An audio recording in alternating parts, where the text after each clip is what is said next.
Thank you, everyone, as I said, for joining us today. I'm Tom Noakes, and my pronoun is he, him, his. And I'm UKI Head of Sales for Cintra. Now, I guess the first thing to say is that all of our clients are on a journey. And so we want to support them through that journey through sharing knowledge, providing amazing technology, and enabling our customers to get the best from it. So today is all about sharing knowledge. What we know is that the pace of the working world is getting faster and faster every day, the pace of change of the working world. And so this means that we've got constantly evolving societal norms, we've got constantly evolving legislation, and so we also have constantly evolving compliance needs. And along with those, inclusion in the workplace is a tremendously important part of these changes. But constantly evolving societal norms and constantly evolving legislation and the constantly evolving compliance needs, we can't just operate our businesses in a manner that is only just about keeping up. What we need to be doing is ensuring that we use inclusion in the workplace to build real competitive advantage. And so today, Chris Burrett is going to be in charge of knowledge sharing, as we said, and facilitating a conversation about these topics. And so I'll hand over to him in just a moment, but Chris has got 25 years experience in HR transformation and is, of course, therefore working with some of our most important clients with their very significant HR transformations right now. So we are in good hands. And Chris, with that, over to you. Thank you, Tom. Afternoon, folks, and welcome to this latest webinar from the PSSG. My name, as Tom said, is Chris Barrett, and my pronoun is he, him, his. And I'm delighted to welcome you all to what I'm sure will be a productive session. Any questions throughout, please do just put them in the chat. We'll keep an eye on them. If there's something that we can answer really quickly, we'll dive into it.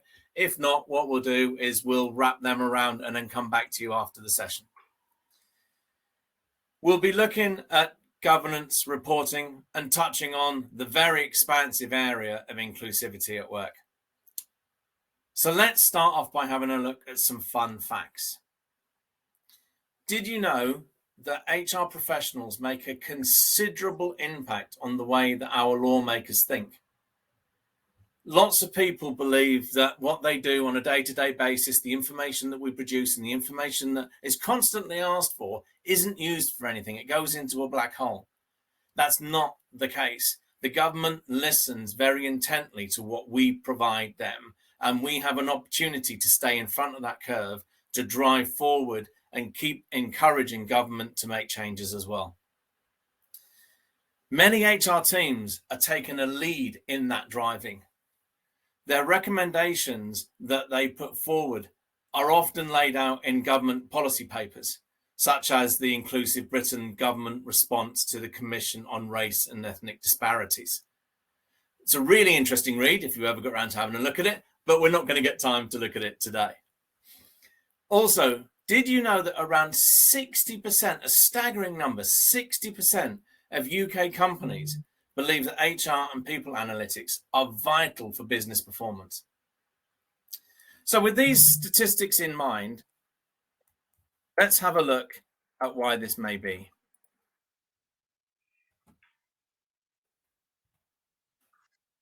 All of you have the need to provide governance reporting, whether that's to provide government data or information for your board or trustees.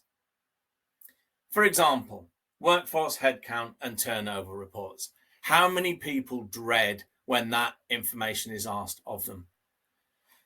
These are one of the most asked for data sets across most industries and yet remain difficult and time consuming to extract, let alone polish into a format that's appealing to the eye and informative to the viewer. A common obstacle that many people face is the way the information is presented, often as a variety of data. is required to meet the needs of all of those in the boardroom or departmental meetings.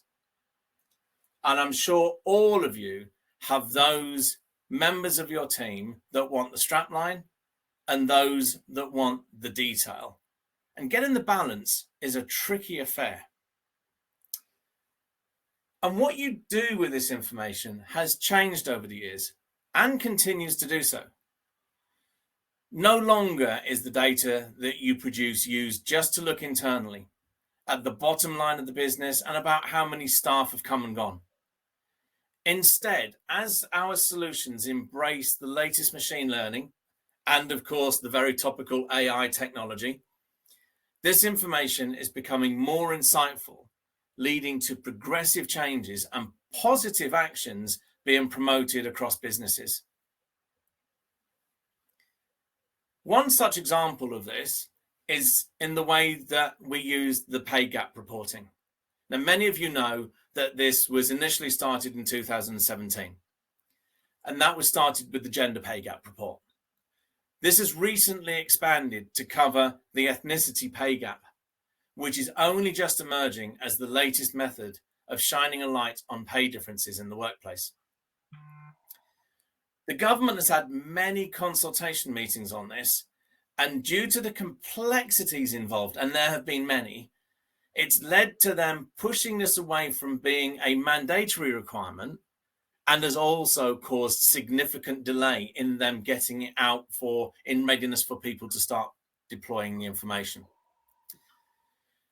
Reporting is therefore currently voluntary, but many businesses are adopting this because they believe it is the right thing to do. Why wait for the government to say we've got to do it when we've actually got the toolkit to be able to get ahead of it and actually start really shining that light? Many added complexities were acknowledged by the government, and several paths in their analysis have been recommended for us to better understand why there are differences in pay and how we should gather the information so as not to inadvertently shine a light on somebody that shouldn't necessarily be picked out easily.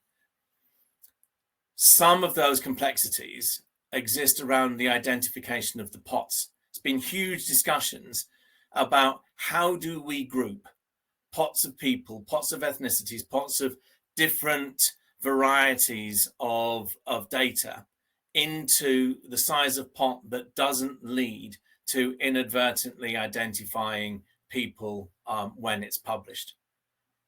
One such example is we have a client that is right across the UK, and in their northern offices, they are predominantly 90% white, but they have offices in London that are much more cosmopolitan and much more diverse in their ethnicity.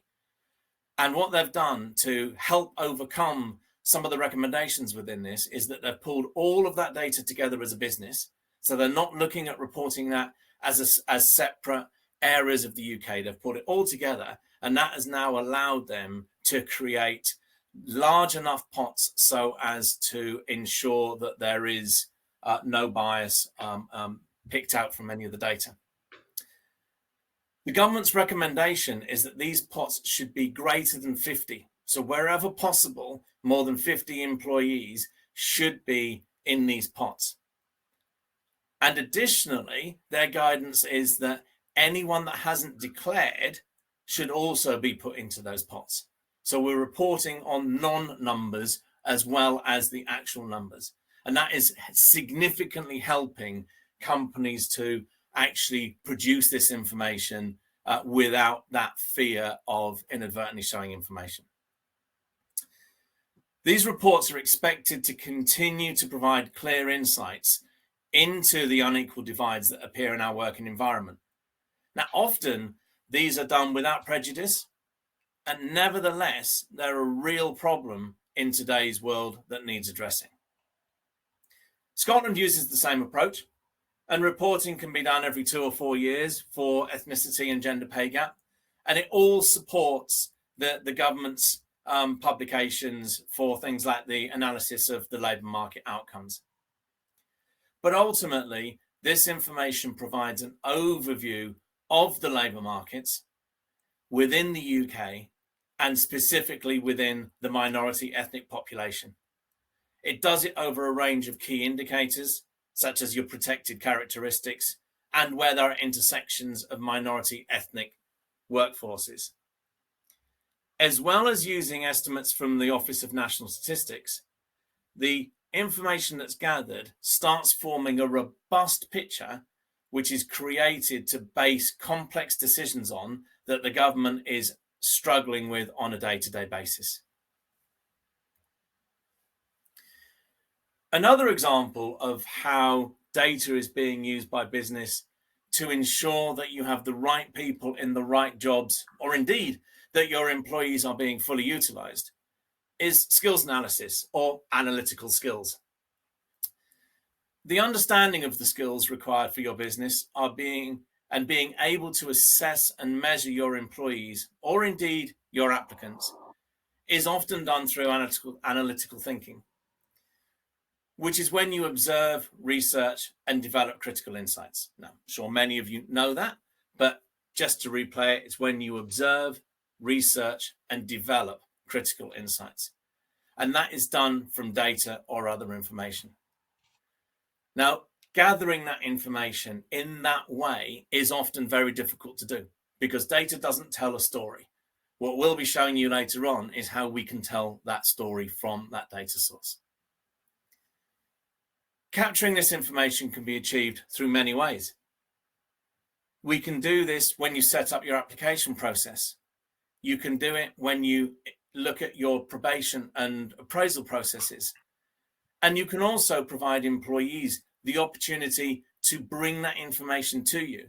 Many employees are quite happy to share their insights, share their knowledge, share their experience, and often are just waiting to be let out the bottle because they really want to use a skill that they've learned and spend a lot of time and effort in developing, but no one's really asking them to do it. So by sharing this information collectively, what it does is it gives us the desired outcome to ensure that you maximize your employee skills, often making them feel more valued and therefore consequently improving their engagement and ultimately reducing your attrition, as well as reducing your overheads from avoiding additional costs. Say, for example, you might need a language interpreter because you get a letter in a foreign language and you might have to send it off to an agency. All of these types of things, we can use better the information that we store in the databases to help us achieve a better outcome. Let's talk now about EDI, equity, diversity, and inclusion. It's a phrase that's used regularly now in almost all departments, boardrooms, government hallways. One thing that is clear is that not all references to it mean the same thing. It's a complicated area, we know this. Many people get limited information on it, and often many people skew their conversation to fit their particular circumstance.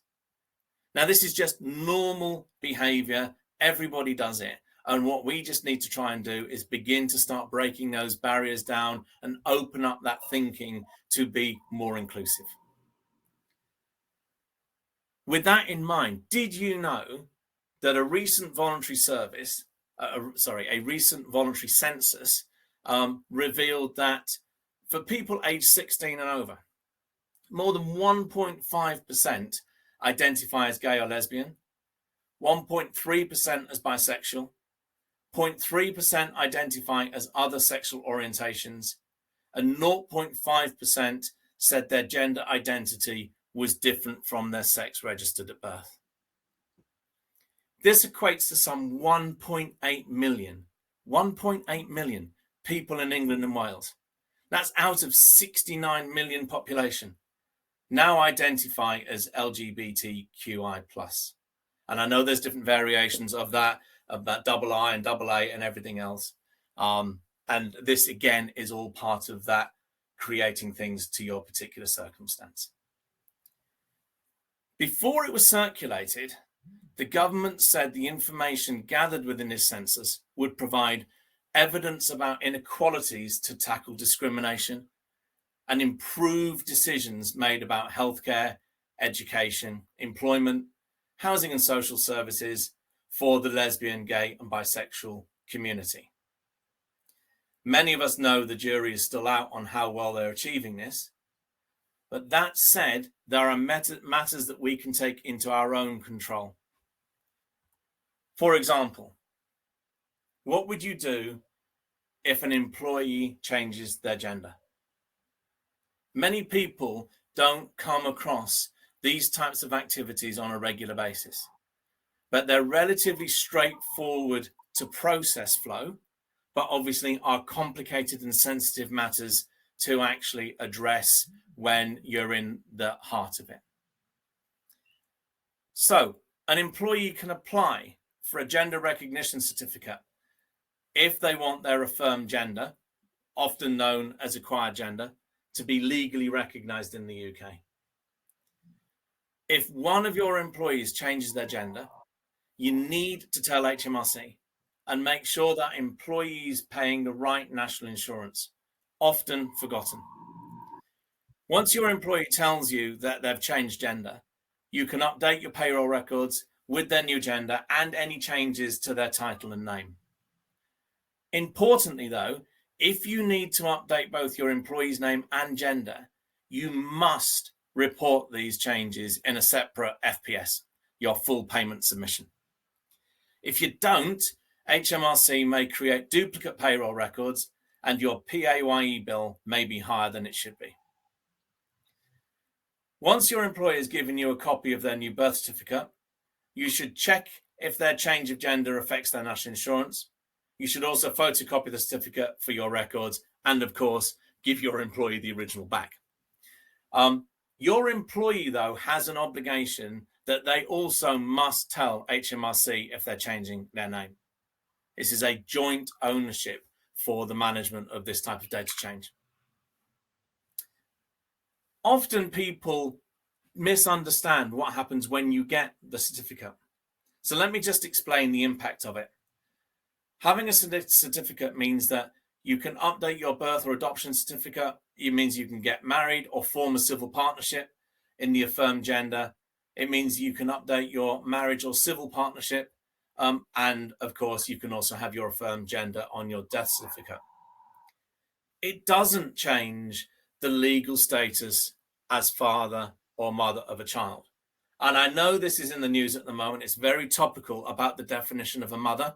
That's not something we're going to get into the nuts and bolts of here, but it is absolutely one of those areas that is ever challenging when you start looking at when your employees change their gender, and needs to be handled sensitively and often needs a discussion with that employee to better understand, when you talk to them about their children, are you using the right casing? Importantly, they don't need the certificate to update their driving license or to update their passport or their medical records or even their employment records or their bank account. These can be done without that certification. And therefore, if somebody comes to you with a requirement for that change, it's important to understand the supporting evidence and the process that you have to go through to achieve that. Ultimately, having robust internal processes to ensure you're providing the most up-to-date documents on your records is key. It means that as far as HMRC are concerned, you can only apply to be recognized as male and female. Now, this remains contentious. Some of the international community out there are adding additional ones as far as their legal status is concerned, but non-binary genders are not legally recognized in the UK. Therefore, it's often necessary to provide additional areas for your employees to declare their gender identity, and we'll be showing you some of those later on. Let's move on to pronouns and gender identity. The standout phrase to take away from this is ask, don't assume. Before we can put plans in place to promote workforce inclusivity, we need to better understand gender identity and pronouns. Firstly, we have to look beyond our personal reservations as to the value of these. Let's face it, many of our friends and colleagues often decry these and often don't understand the impact it has on many of our colleagues. Gender identity is our internal individual experience of gender. It's directly linked to our sense of self and our sense of being male, female, both, or neither. While pronouns are pivotal to an individual's gender identity and how they relate to the world and others, it's important to keep in mind that a person's pronouns are not exclusively linked to gender, and may not match your perception of that individual. Your assumption can leave a person feeling invalidated and dismissed. And this is what we're trying to remove within the workplace. Taking the time to get to know a person better will help everyone feel more connected and respected. There are a few ways you can be more inclusive and affirming when it comes to pronouns. You can share your pronouns when introducing yourself, for example, as Tom and I have done in today's session. You can include your pronouns in your email signature, put them on your name tags at events. You can put them on your Zoom or team name. You can put them on your social media bio. All of these, if you're adopting the use of pronouns, should be welcomed and encouraged, because what it does is it just means for those people that feel currently not included, they will automatically feel that you're working in that much more inclusive environment, and they will just become so much more engaged, and everyone around them will find it easier to have conversations. The subject matter is opened up, and therefore you'll suddenly find that barriers where they are in place get removed very, very easily. You can use different dialogue. So when addressing groups of people where you don't know their pronoun, instead of using brothers and sisters, guys, sir, and all of those older terms, and everyone falls back into them, we still do it. You can use alternatives like siblings, students, all, folks. I started this off with folks. It's a weird word to get used to, but obviously folks is better than guys in this arena. Putting pronouns into practice shows your commitment to building and affirming a space for all types of identities and experiences. Now, we would love to hear from you. Yeah, so in the chat window, it would be great if anybody would like to share any items that are, very much topical for you now. What's happening, what's the latest buzz with your employees on some of these topics. And while you think about that and add any questions or comments on what's trending, what's topical into the chat window, Chris is going to get lined up just to show you from a platform perspective how we help customers achieve some of those things. So I'm just looking in the chat now to see if there's any contributions.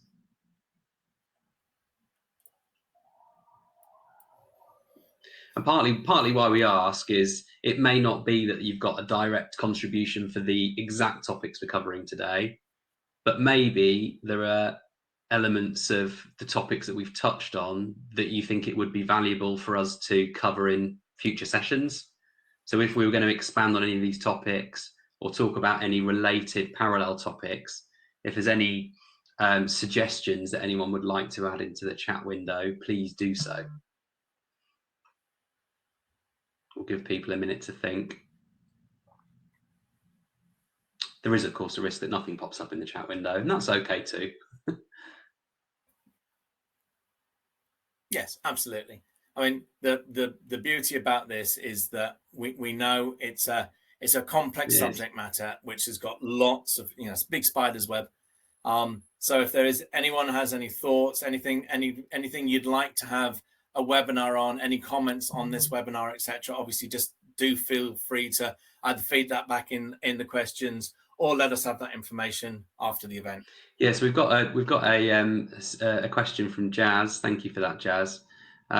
We have a diverse workforce, and so for many years, have done for many years. However, last year you introduced the topics of diversity and inclusion, and some employees, or most employees, felt very uncomfortable, which is really interesting. Any suggestion how we can approach staff? Yeah, interesting one, that, Jazz.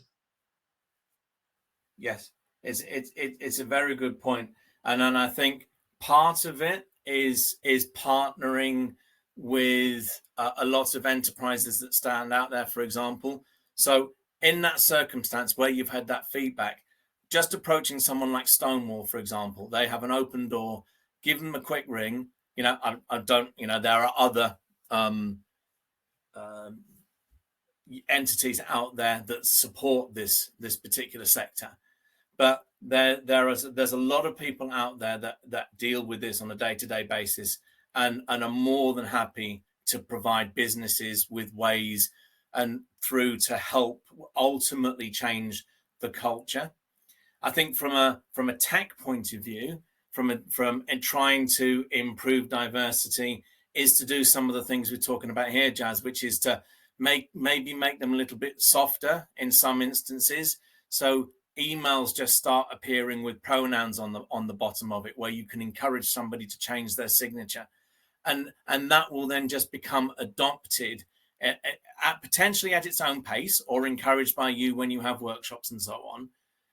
But also, the more that you do this from a senior team, the way that the more that this is driven from the top down, really has a strong impact, where people are seen, those people in power are seen to be adopting and using the language and changing their tone.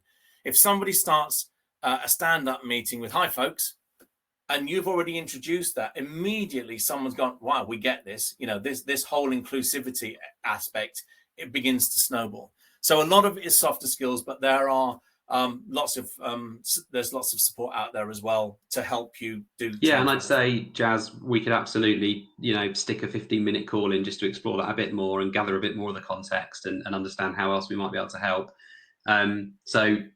We'll, if it's okay, we will ping you afterwards and do that. The other thing I'd add is, sometimes I think employees can feel that diversity and inclusion might be aimed at groups that they don't feel part of, and that can be a complex issue to overcome. One of the things I found really useful in a previous organisation, and I have actually talked about quite a lot within Cintra, has been the benefits that D&I bring, or ED&I bring to an organisation and to each individual, regardless of the group. And a lot of that can come down to the power of diversity in thinking and problem solving.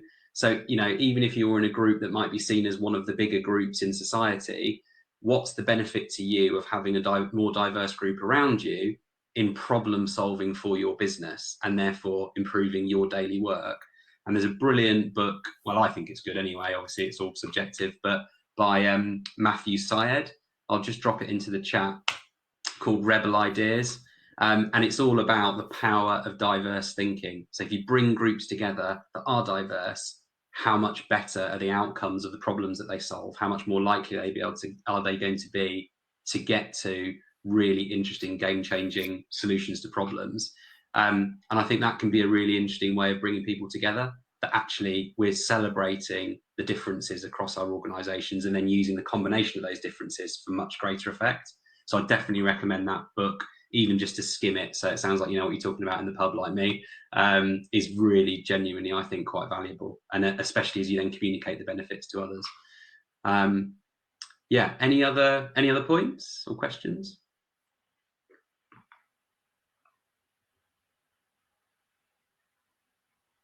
Good. Okay. Well, thank you for that, Jazz.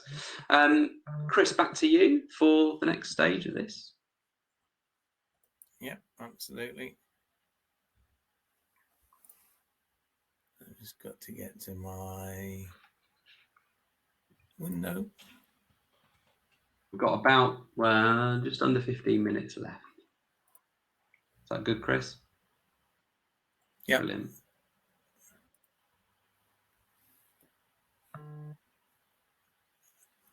Okay. So welcome to CintraHR. So I'm in as an employee, a manager, and somebody that is also within the HR department. So for purposes of this, we're effectively covering it as if we were within the HR team. And what you're looking at is the landing page. It's the dashboard where we come into the solution. And from here, we can have lots of jump off points where we can either encourage employees to go off and get information, bring reporting to them for ease of use, and also give them an opportunity to land where they want to do some engagement, like doing a check-in, I'm happy today, I'm not happy today, do peer evaluation, well done, someone helped me really well, and so on. So that's ultimately what we use this main area for. Once we're inside the solution, as a manager and as an employee, you get to look at your activities that you do, the tasks that you've got, any compliance that you've got outstanding. So you might have a driving license, or you might have a work rights permit, for example, that's going to expire. All of that gets brought to you from the solution. So this is where that machine learning and artificial intelligence and rules and stuff comes into play, because as data is going in, we're now translating that data to meaningful outcomes where you're able to start having a look at some of the information that you need to track. But before I go into that, let's have a look at where we would store some of the information that we've been talking about. So it's one thing saying you can analyze it and those types of things, but you need the ability, of course, to ensure that you're in line with the Equality Act 2010, and also able to do any of your government reporting relating to EDI or anything else of that nature. So you can see here that we can produce data entry fields for all of the information that is prescribed. But again, we're also not forcing it through. So we utilize an approach where you're asking somebody whether they're prepared to disclose it or not. This then just gives you that opportunity to have that gentler approach where you're not just saying, tell us what you are, tell us the information. It's like, okay, I understand you're asking for that information, but I'm not comfortable at this stage to disclose it. So I'm going to tell you I don't want to disclose it. And then that can open up a much softer conversation around what their concerns are. This information can come into HR, so it can be very sensitive and very secure, or it could be shared with managers depending on, again, what your policies and processes are. So lots of different ways where even just a data capture point of view, we're beginning to try and break those barriers down, but not by using a sledgehammer to crack the nut. Also, this is where typically we would come in and look at putting things in, such as their skills. So we looked at, skills analysis, doing that analytical skill, doing that insightful thinking. And this can be done through a multitude of ways. But really simply, you can add a skill. You would control the skills that are relevant for you as a business. The fact that somebody puts in saying, I've got a skill that I can metal detect, or I'm very good at hand gliding. Those types of things probably aren't really going to be much benefit to you when you come to do your skills assessment. So what you can do is you can actually control the types of skills that you're interested in hearing from your employees about by populating a list, which then allows them to say, okay, I'm good at competition law. I'm not, strangely. But when you look at competition law, you can then start doing some leveling, and let's just say I'm proficient. But because we know that this is the type of thing that you ultimately are going to be using for capturing information and using that to help you get out of a situation that you might be in, whether that's utilization of an employee or covering an employee because someone else has said they've got another skill, or secondment to a project, you want that employee to be declaring that they've got the right level that they're actually claiming to have. So very simply, we just support that with the statement that says, this is what we mean by proficient. And all of this is customizable. We know that everyone has a slightly different view of the world, but what it does do is it now allows the employee to enter a skill, a manager can enter a skill on that employee's behalf, HR can put a skill in, and you can just build up this really large set of skills that you can then start analyzing on. We talked about your workforce reporting. Well, one of the things about workforce reporting is the ability to understand whether or not you've got your roles and your organizational structure set up, whether or not you've got all the right requirements in place. It's not often enough just to say we've got these people in these seats and this is the FTE that we've got. Quite often you want to break that down and say, right, have we got the right fit? It's great we've got 250 people and got no vacancies, but have we got the right fit? So part of the solution is for you to be able to control that fit. So you can see here within our organization, we've got some people some roles that haven't got an employee in, but more importantly, we've got some roles that are flagging as a warning that they're not meeting the criteria that we set out to have in place. So if I was going to go and have a look here, I can see, right, resolve the role error. I can see that the situation here is that we've said that this shift supervisor must have a business unit of business operations maintenance. And this person that we've put in that role is actually in business strategy and development. So they're a wrong fit based on the design that we came up with. Now, that might be intentional, so we don't stop it happening. We just alert it, because you obviously people move and come around. But this can be done at pay grade. It can be done at department. It can be done at location. There's lots of things that you can do in here to make sure that the data that is underpinning your workforce is accurate. And therefore, when you start producing your workforce headcount reports, you know that that is data you can rely on, because it's an accurate reflection of where your establishment is. So let's just drop back into home and start thinking about how we can now help encourage the employees to engage with you. So we talked about the notification of change. Okay, so here's just an area where we can put a load of HR and payroll forms, and you can see here I've got a notification of change, gender, name, title, and pronouns. So I'm now, as an employee, going to come through this really nice, non-intrusive process where I can click a form.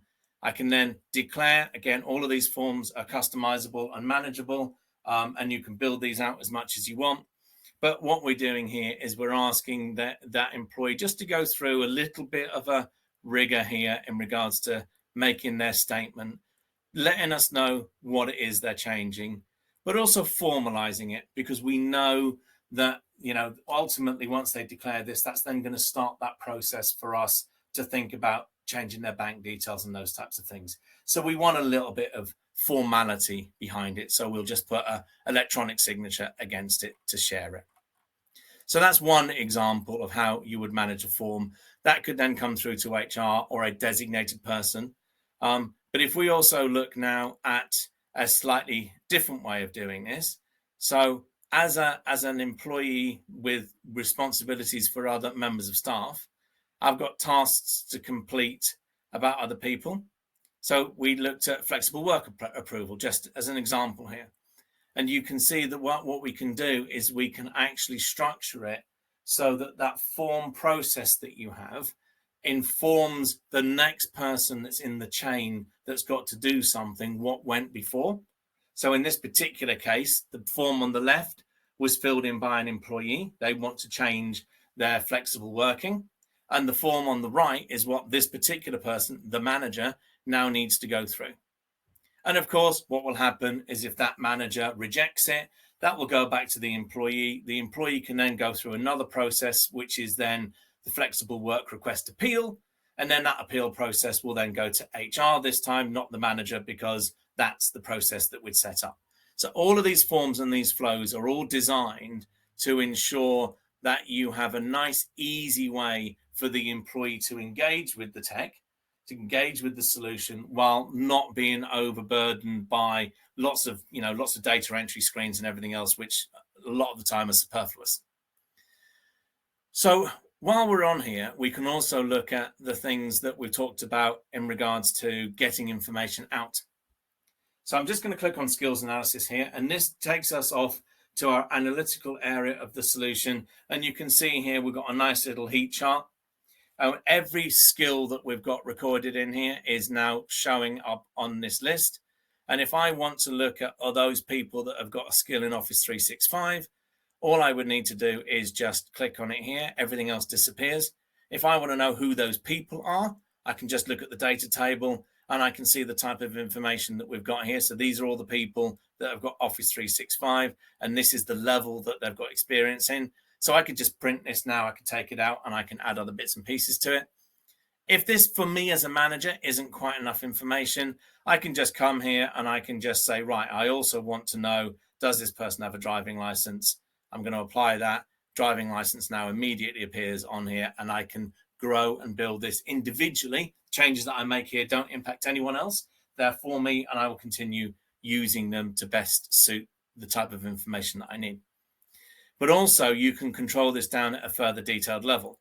So if you only want those people that have got Office 365 at proficient or expert level, you can see you can start breaking these down. So if I now click on this little list, I've got less people, and I've only got people that are proficient and expert. So this very quickly allows you to get to use all of that hard work that's gone in with people putting skills in, to you come to a central area and go, right, this is our skill set, and this is who we've got, and this is the level that they're at. A real simple way for a HR solution to really maximize the data that's going into the solution. We've also got things like the Gender Pay Gap Report, which we've looked at. So I can just click a little link over here. This is one I generated earlier just to save some time. And you can see we can generate the Gender Pay Gap Extract Report. And then from an ethnicity point of view, the statistical data that sits underneath this will be the information that is provided. We don't produce, and most companies now won't produce a dashboard outcome for ethnicity report because of the need to control those pots. As things move around, as you get new employees, those pots change, so they have to be changed on the fly. So at the moment, the principle is to control them through data management and then use that to produce the statistics. And then if I was to go and have a look for workforce headcount, conscious of time, and you can see here from a workforce headcount point of view that initially you can get to see everyone. You can put in full filters in here, so you can put in business unit filters and so on. But what this now starts doing is it starts allowing you to control the type of information that you want to be able to see. So in this particular case, I can very clearly see as HR, but there's no reason why senior management, why your management team can't see these types of analytics. They would, of course, only see the data that was pertinent to them and the information that they're able to see. But it does start giving them real quick information and taking it away from that central need, central administration, to being able to provide that often complex data that is needed. You can use these for data checking. So you can turn around and say, whoa, hold on a minute, there's not 10 unpaid. Before this goes to the board, I want to make a change for that. So in this particular case, I've just filtered it on those that are unpaid. I'm going to come to my little data table. I can click on the person that I know should be paid. And then once I'm in that person, I'm in their profile, I can then just go to their job and I can update their job. And in updating their job, I will get to remuneration, where I can then put their proper remuneration in. Once I've completed that process, I can just go back to my report, refresh the screen, and then this 10 will go down to 9. So I'm now using that data not only to tell me a story, but also to help do the data cleansing, help the data accuracy, the data management. And once this is rolled out across the business, then you've got lots of eyes now looking at that data, which means that your workforce accuracy, when you do present this information to whoever it needs to go to, is done. You can count on it. And then each of these units, of course, you can cut and paste these. You can just drop them out. and you can hide them, or you can convert them, drop them into PowerPoint presentations for the board, or for any information, whether or not you're using it to go and get some funding or some grant allowances, or to support you with a contract that you're going through. All of this type of information is then extractable, and that allows you to store it into those types of pieces of information. Okay, how am I doing for time? We're time is up, unfortunately. There's so much to cover. That's what There's never enough time. That's what I thought. I will hand back over to you, Tom, if you just want to do a quick close. And thank you, everyone, for your time today. Yeah, thank you, Chris. I mean, really, really interesting. So we probably can. I mean, we can probably stay on for a couple of minutes to answer any more questions that there might be. So if anyone's got any, please do drop them in the chat. I think the key thing, just to really recap on, is that, you know, we as an organisation absolutely see that the pace of change with these types of topics is continuing to get faster and faster, like we said at the beginning of the call. So if societal norms are changing, if legislation is changing, if the need to therefore be compliant with those things is changing, we need to not just stay in check with compliance and not just do the minimum, but if we're going to invest the time and effort to be compliant, we might as well invest the time and effort to turn topics like inclusion into that competitive advantage that we talked about before, because it is proven that more diverse workforces are more effective businesses, and drive much more effective business outcomes in terms of growth and profitability and all those things that we care about. Or as charitable organisations, you know, we just want to be more effective at using the money that we raise for the causes that we support. You know, all of these things are driven by greater commitment and effectiveness around these topics. So please do get in touch with us if you wanted to explore any of them earlier. Jazz, my colleague Martin, pinged me to say that you've already got a call set up, so that's fantastic. And if anyone else would like to get in touch, we will follow up with you all, but please do reach out to myself, Tom Noakes, Chris Burrett, or indeed Martin Laidlaw within Cintra, and all of us will be really pleased to continue the conversations and continue that journey of transformation with you. Thanks very much for joining, everyone.